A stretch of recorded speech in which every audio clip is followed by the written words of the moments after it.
வணக்கம்.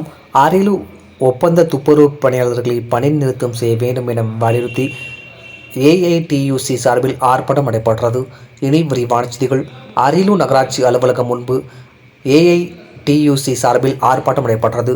ஆர்ப்பாட்டத்தில் துப்புரவு பணியாளர்களுக்கு மாவட்ட ஆட்சியர் உத்தரவிட்ட சம்பளத்தை வழங்க வேண்டும், அரியஸ் பணத்தை உடனடியாக வழங்க வேண்டும், காலி பணியிடங்களை நிரப்பிட வேண்டும். எக்காரணத்தை கொண்டும் ஒப்பந்த துப்புரவு தொழிலாளர்களை பணி நீக்கம் செய்யாமல் அவர்களை பணி நிரந்தரம் செய்ய வேண்டும்.